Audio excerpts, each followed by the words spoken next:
បើសិនជាថ្ងៃណាមួយខ្ញុំចាប់ថាខ្លួនឯងនេះមានស្រីខ្ញុំអត់ទៅប៉ះពាល់វាយពិស័យនឹងឲ្យប្រឡុកប្រឡាក់ថោកទៀតដៃខ្ញុំទេខ្ញុំវាយខ្លួនឯងហ្មងហើយប្តឹងឲ្យអស់លីងបកគូខោឲ្យចុះចេញទៅតែខ្លួនហ្មងអូយស្អីទៀតហើយអញអត់មានស្អីទេខ្ញុំនិយាយហ្នឹងគឺនិយាយពិតរឿងពិតចេញពីក្នុងចិត្តរបស់ខ្ញុំដែលខ្ញុំចង់និយាយប្រាប់ខ្លួនឯង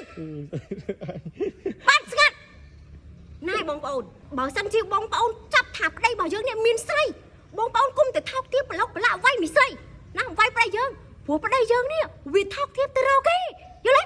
បើសិនជាតពួកមិនទៅភ្នៅក៏វាមិនមកដែរបងប្អូនអញ្ចឹងយើងគុំទៅវាយខាងស្រី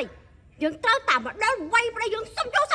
បើថាហែងមិនកើតទេលែងឯងចោលយកមួយទៀតមិនមានតែមួយទេបងប្អូនលើនេះមានប្រុសច្រើនណាស់បានហើយដល់ហើយខ្លួនឯងមើលអារឿងចឹងច្រើនពេកទេអីហ៎បានចូលទៅក្នុងខ្លួនអស់លីងនោះហ៎មើលហ្នឹងហើយបានកើតបួមកក្រៅឆៅហ្នឹងហើយបើឃើញឥឡូវហ្នឹងឲ្យទៅពេលចាប់បានប្តីមានស្រីវាយប្តីវាយអាស្រីប្តីនោះពីពុះហើយទៅពេលប្តីខ្លួនឯងនឹងអង្គុយចេះហើយថៃបើប្តីយើងមិនទៅរកគេមិនរកប្តីយើងមែនប្តីយើងវាថោកចឹងហ៎យល់ទេបានទៅបានហើយចាប់ពីស្អែកខ្ញុំបិទសិតកុំអត់ឲ្យកាន់ទូរស័ព្ទមួយអាទិត្យនិយាយគ្នាហើយហើយថៃអត់មានថៃទេខ្លួនឯងយកពេលវេលាដែលមានតម្លៃយកទៅមើលអារឿងចឹងវាអត់ប្រយោជន៍ទេគុំទៅមើលអើយប្រពន្ធមិនចង់មើលទេតែវាលោតមកតើវាលោតមកអីហើយលោតមកឲ្យឌៀមដានមកប្តីចឹងអីហៅប្តីមកសួររឿងហ្នឹងទៅចឹងណាឧទាហរណ៍តើប្តីហៅបាយនេះអត់មានតែធ្វើបាយទឹកឲ្យប្តីញ៉ាំសោះហ្មងហើយគិតតែអារឿងចឹងអត់ប្រយោជន៍ហ្នឹងហ៎ប្តីខ្លួនឯងចឹងមែនតែប្រពន្ធឧទាហរណ៍តើឧទាហរណ៍មិនចេញកំហឹងដាក់ប្តីហ្មងនេះវាមួម៉ៅចាហើយមួម៉ៅចេះកំហឹងដាក់ប្តី